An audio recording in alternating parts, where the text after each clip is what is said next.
ذاكر الأصحاب كن متأدبا واعرف عظيم منازل الأصحاب هم صفوة رفعوا بصحبة أحمد وبذاك قد خصوا من الوهاب. حضرت حمزہ کی شہادت پر مشرکین کو کمال درجے کی مسرت ہوئی اور ان کی عورتوں نے خوشی کے ترانے گائے. ہند بنت عتبہ زوجہ ابو سفیان نے اپنے دل کی بھڑاس یوں نکالی کہ حضرت حمزہ کی ناش مبارک سے کان، ناک، ہونٹ اور بروایت دیگر پوشیدہ اعضاء بھی کاٹ لیے. اس کے بعد شکم چاک کر کے جگر نکالا اور اسے چبا چبا کر نگلنے کی کوشش کی مگر نگل نہ سکی اور تھوک دیا. پھر ایک بلندی پر چڑھ کر بلند آواز سے چند فقری اشعار پڑھے جن کا مفہوم یہ تھا کہ آج ہم نے بدر کی لڑائی کا بدلہ لے لیا اور وحشی نے میرا سینہ ٹھنڈا کر دیا. جب تک میں زندہ رہوں گی اس کا شکریہ ادا کرتی رہوں گی. علامہ ابن سعد کا بیان ہے کہ حضور کو ہندہ کی مذموم حرکت کا علم ہوا تو آپ نے پوچھا کیا اس نے حمزہ کے جگر میں سے کچھ کھایا بھی ہے؟ لوگوں نے عرض کیا نہیں. آپ نے فرمایا الہی حمزہ کے کسی حصے جسم کو جہنم میں داخل نہ ہونے دیجیے. جنگ ختم ہوئی تو سرور کونین صلی اللہ علیہ وسلم اپنے محبوب چچا کی مسلح کی ہوئی لاش پر تشریف لائے. اس وقت آپ سخت غمزدہ تھے. لاش کی حالت دیکھ کر آپ فرط علم سے بے قرار ہو گئے اور مخاطب ہو کر فرمایا تم پر خدا کی رحمت ہو کیونکہ تم اعزاء و اقربا کے سب سے زیادہ خیال رکھتے تھے اور نیک کاموں میں پیش رہتے تھے. اگر مجھے صفیہ کے رنج و غم کا خیال نہ ہوتا تو میں تمہاری لاش اسی طرح چھوڑ دیتا تاکہ اسے درندے اور پرندے کھا جائیں اور تم قیامت کے دن انہی کے پیٹ سے اٹھائے جاؤ. ایک اور روایت میں ہے کہ اسی موقع پر حضور نے فرمایا کہ مجھے جبرائیل امین نے بشارت دی ہے کہ حمزہ بن عبد المطلب 7 آسمانوں پر اسد اللہ اور اسد الرسول لکھے گئے ہیں. بعض روایتوں میں ہے کہ حضور نے حضرت حمزہ کو اسد اللہ اور سید الشہداء کے القاب مرحمت فرمائے. ابن سعد نے طبقات الکبیر میں لکھا ہے کہ حضور نے حضرت حمزہ کی نعش کی دردناک حالت دیکھ کر فرمایا خدا کی قسم میں تمہارے بدلے میں کفار کے 70 آدمیوں کا مسلح کروں گا. لیکن اسی وقت بارگاہ خداوندی سے حکم نازل ہوا اور اگر تم سزا دو تو ویسی ہی سزا دو جیسی تمہیں تکلیف پہنچائی گئی اور اگر صبر کرو تو بے شک صبر کرنے والوں کے لیے صبر سب سے اچھا ہے اور تم صبر کرو اور تمہارا صبر کرنا خاص اللہ ہی کی توفیق سے ہے. سورہ نحل.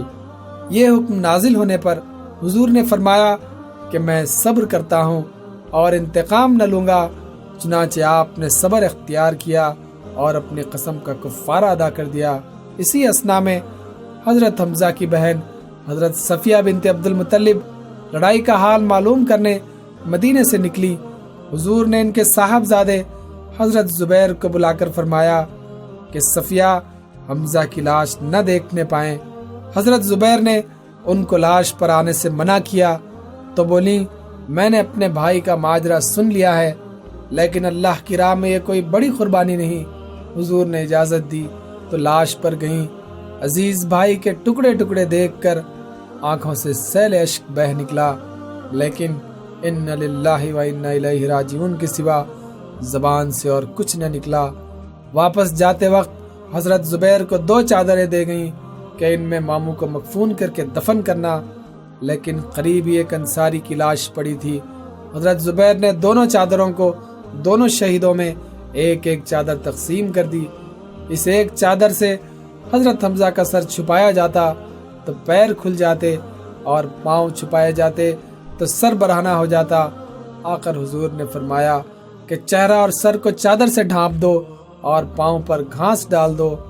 اس طرح ام رسول کا جنازہ تیار ہوا تو صحابہ کرام رونے لگے.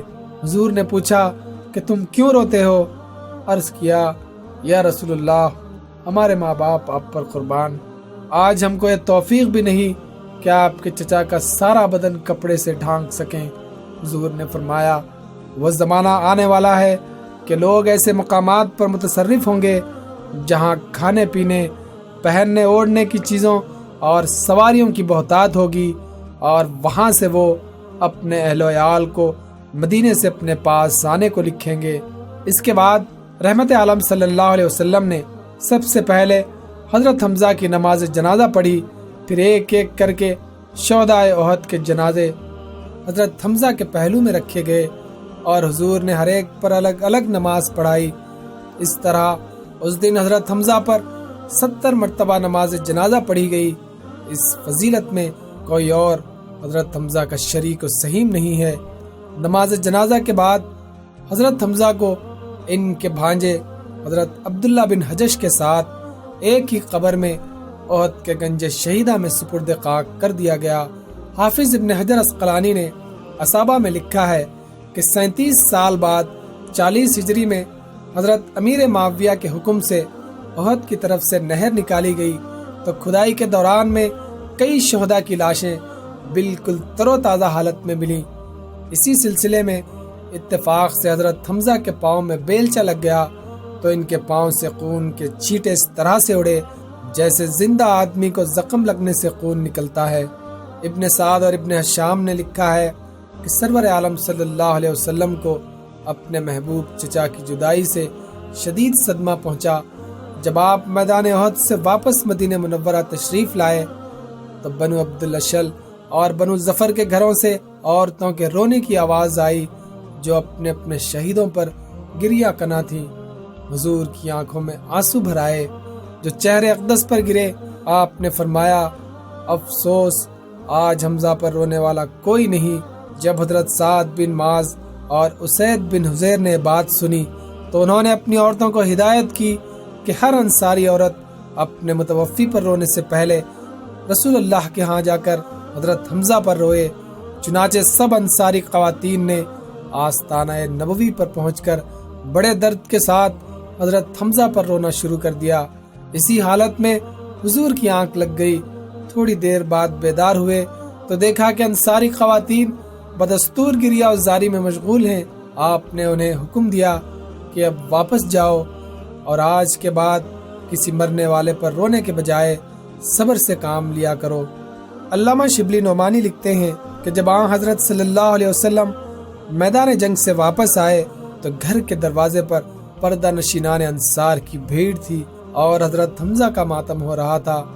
آپ نے ان کے حق میں دعائے خیر کی اور فرمایا کہ میں تمہاری ہمدردی کا شکر گزار ہوں، لیکن مردوں پر نوحہ کرنا جائز نہیں۔ حضرت حمزہ سے رحمت عالم صلی اللہ علیہ وسلم کی بے پناہ محبت کا اندازہ اس واقعے سے کیا جا سکتا ہے کہ چند سال بعد حضرت حمزہ کے قاتل وحشی بن حرب اسلام قبول کر کے حضور کی خدمت میں حاضر ہوئے تو آپ نے ان سے فرمایا تم اپنا چہرہ مجھ سے چھپا سکتے ہو تو چھپا لو، کیونکہ تمہیں دیکھ کر حمزہ کا غم تازہ ہو جاتا ہے۔ چنانچہ وہ پھر ساری عمر حضور پر نور کی خدمت میں نہ جا سکے۔ صحیح بخاری میں خود حضرت وحشی سے روایت ہے کہ جب احد سے لوگ واپس آئے تو میں چلا آیا اور مکے میں اسلام کا چرچا ہونے تک مقیم رہا، پھر وہاں سے طائف چلا گیا۔ اہل طائف نے حضور کے پاس کچھ قاصد بھیجے اور مجھ سے کہا کہ رسول اللہ قاصدوں کو کچھ نہیں کہتے، چنانچہ میں بھی ان کے ہمراہ ہو لیا۔ جب رسول اللہ کے سامنے پہنچا اور آپ کی نظر مجھ پر پڑی تو فرمایا کیا حمزہ کو تو نے شہید کیا تھا اور تیرا ہی نام وحشی ہے؟ میں نے عرض کیا جی ہاں یا رسول اللہ، جو کچھ آپ کو معلوم ہے صحیح ہے۔ حضور نے فرمایا اگر تو میرے سامنے سے ہٹ سکتا ہے تو ہٹ جا۔ میں اسی وقت وہاں سے نکل گیا۔ جب رسول اللہ نے وفات پائی اور مسیلمہ کذاب نے خروج کیا تو میں نے اپنے دل میں کہا کہ مسیلمہ کے مقابلے میں چلنا چاہیے اور اس کو قتل کرنا چاہیے، شاید حضرت حمزہ کا بدلہ پورا ہو جائے۔ لہٰذا میں لوگوں کے ساتھ روانہ ہوا۔ وہاں میں نے گندمی رنگ کے ایک آدمی کو دیکھا جو ایک شکستہ دیوار کے پاس کھڑا تھا۔ میں نے اپنا نیزہ اس کے سینے پر مارا اور دونوں ہاتھوں سے اس کے دونوں مونڈوں کے درمیان پار کر دیا۔ اتنے میں ایک انصاری لپکا اور اس نے تلوار سے اس کا سر جدا کر دیا۔ اس طرح حضرت وحشی بن حرب کی ذات سے اسلام کو جس قدر نقصان پہنچا تھا اسی قدر اس سے فائدہ بھی پہنچا۔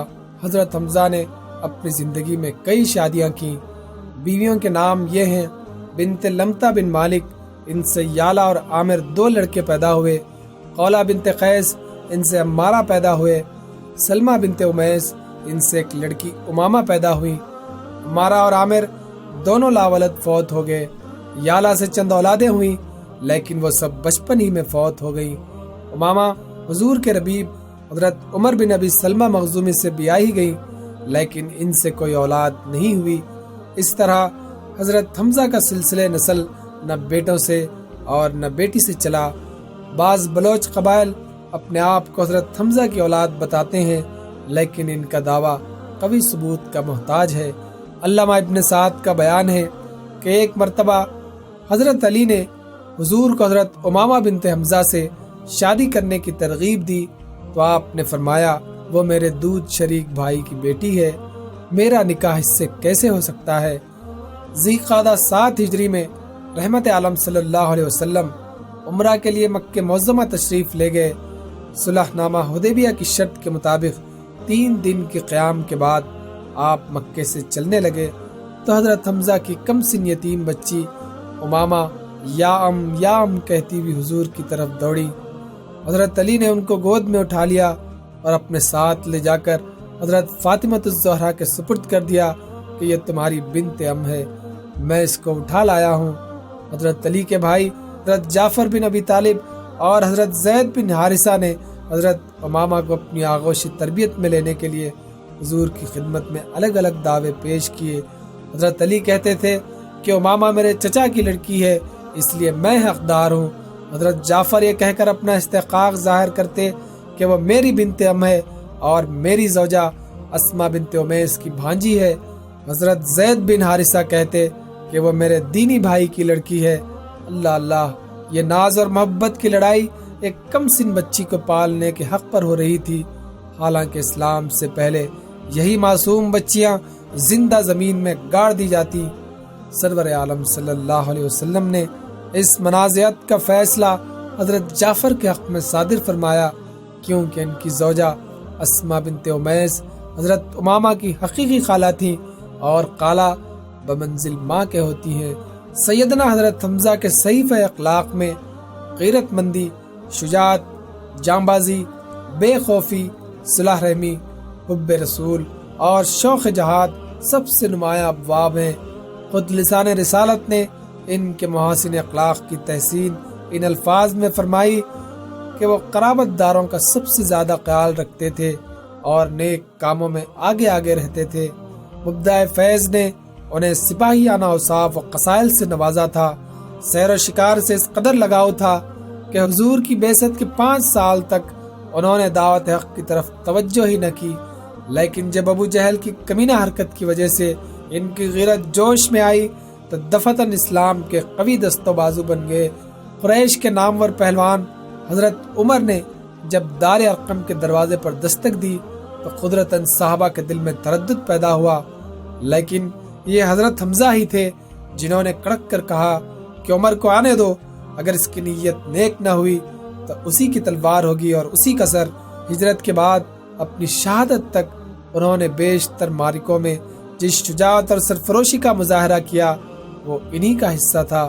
مولانا روم نے مثنوی میں لکھا ہے کہ حضرت حمزہ جوانی میں ہمیشہ زرہ پہن کر لڑا کرتے، لیکن بعد شباب سعادت اندوز اسلام ہوئے تو زرہ پہننا بالکل ترک کر دیا اور لڑائیوں میں اس طرح شریک ہونے لگے کہ سینہ سامنے سے کھلا ہوتا اور دونوں ہاتھوں سے تلوار چلا رہے ہوتے۔ لوگوں نے پوچھا کہ اے ام رسول، اے صف شکن مجاہد، اے جوان مردوں کے سردار، کیا آپ نے اللہ کا حکم نہیں سنا کہ جان بوجھ کر ہلاکت میں نہ پڑو؟ پھر آپ احتیاط سے کیوں کام نہیں لیتے؟ جب آپ جوان تھے اور مضبوط و طاقتور، اس زمانے میں آپ کبھی زرہ کے بغیر لڑائی میں شامل نہیں ہوتے تھے۔ اب جب کہ آپ بوڑھے ہو گئے ہیں تو آپ اپنی جان کی حفاظت اور احتیاط کے تقاضوں سے کیوں بے پرواہ ہو گئے ہیں؟ بھلا تلوار کسی کا لحاظ کرتی ہے اور تیر کسی کی رعایت کرتا ہے؟ ہم کو تو یہ پسند نہیں کہ آپ جیسا شیر اپنی بے احتیاطی کی بدولت دشمن کے ہاتھوں قتل ہو جائے۔ حضرت حمزہ نے ان کی باتیں سن کر فرمایا کہ جب میں جوان تھا تو سمجھتا تھا کہ موت انسان کو اس دنیا کے عیش و آرام سے محروم کر دیتی ہے، اس لیے کیوں خواہ مخواہ موت کی جانب رغبت کروں اور ازدہ کے منہ میں جاؤں۔ یہی وجہ تھی کہ میں اپنی جان کی حفاظت کے لیے زرہ پہنتا تھا، لیکن اسلام قبول کرنے کے بعد رسول اکرم صلی اللہ علیہ وسلم کے فیضان سے میرے خیالات بدل گئے۔ اب مجھ کو اس دنیا فانی سے مطلقاً کوئی لگاؤ نہیں رہا اور موت مجھ کو جنت کی کنجی معلوم ہوتی ہے۔ زرہ تو وہ پہنے جس کے لیے موت کوئی دہشت ناک چیز ہو۔ جس کو تم موت کہتے ہو وہ میرے لیے ابدی زندگی ہے۔ حضرت حمزہ ایک مرد سپاہی تھے، اس لیے مزاج قدرتاً تند و تیز تھا۔ صحیحین کی ایک روایت سے معلوم ہوتا ہے کہ وہ شراب کی حرمت کا حکم نازل ہونے سے پہلے اس کے عادی تھے۔ ایک مرتبہ انصار کی ایک محفل ناو نوش میں شریک تھے جس میں ایک خوش لحان مغنیہ گا رہی تھی۔ قریب ہی ایک کے حجرے کے صحن میں 2 فربہ اونٹنیاں بندھی ہوئی تھیں۔ اس مغنیہ نے اونٹنیوں کی طرف اشارہ کرتے ہوئے یہ اشعار پڑھے: آگاہ ہو جاؤ اے حمزہ فربہ اونٹنیوں کے لیے، اور وہ اونٹنیاں صحن میں بندھی ہوئی ہیں۔ ان اونٹنیوں کے کلیجیوں کو ان کے خون کے ساتھ نکال لو اور جلدی کرو ان کے جوہر کو پینے کے لیے ہانڈی کے اندر پکا کر یا بھون کر۔ یہ سن کر حضرت حمزہ نشے کی حالت میں بے اختیار کودے اور اونٹنیوں کی کوہانے کاٹ ڈالی اور پہلو چیر کر کلیجہ نکال لائے۔ یہ اونٹنیاں حضرت علی کرم اللہ وجہ کی تھیں۔ انہیں اپنی اونٹنیوں کے اس طرح مارے جانے پر سخت صدمہ ہوا۔ آپ دیدہ ہو کر بارگاہ رسالت میں شکایت کی۔ حضور حضرت زید بن حارثہ کو ساتھ لے کر اسی وقت اس محفل طرب میں تشریف لے گئے اور حضرت حمزہ کو اس حرکت بیجا پر ملامت فرمانے لگے۔ وہ اس وقت ہوش میں نہیں تھے۔ گھور کر حضور کو دیکھا اور کہا، تم سب ہمارے باپ کے غلام ہو۔ حضور کو معلوم ہو گیا کہ اس وقت وہ اپنے آپے میں نہیں ہیں، چنانچہ آپ واپس تشریف لے آئے۔ یہ ایک افسوسناک واقعہ تھا جس پر حضرت حمزہ کو یقیناً تاسف ہوا ہوگا اور انہوں نے اس کی تلافی بھی کی ہوگی، کیونکہ وہ قرابت داروں کا بہت خیال رکھتے تھے۔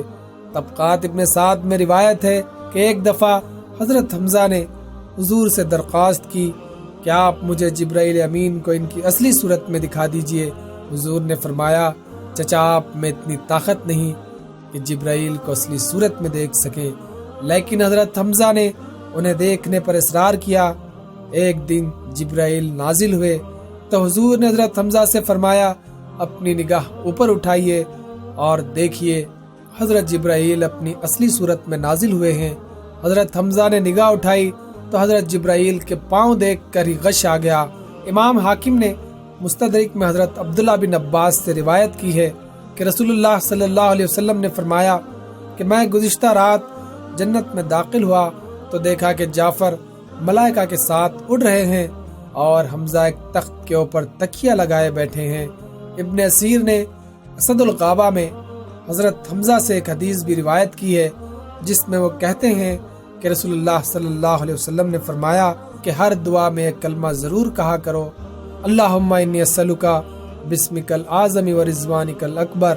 سیدنا حضرت حمزہ کی بے مثل شجاعت اور جانبازی کو پیش نظر رکھ کر بعض لوگوں نے عجیب و غریب من گھڑت قصے ان سے منسوب کر دیے ہیں اور انہیں داستان امیر حمزہ کا نام دے کر بڑے مزے لے کر بیان کیا ہے۔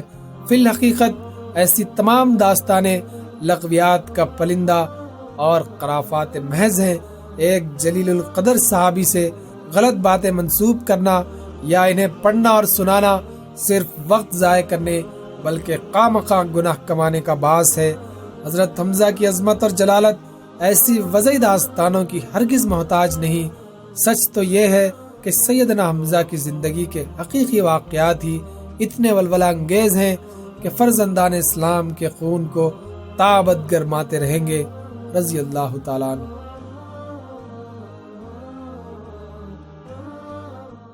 نبی کے صحابہ کے راستے پہ چل کے دلوں کا سکون ہم نے حاصل کیا ہے۔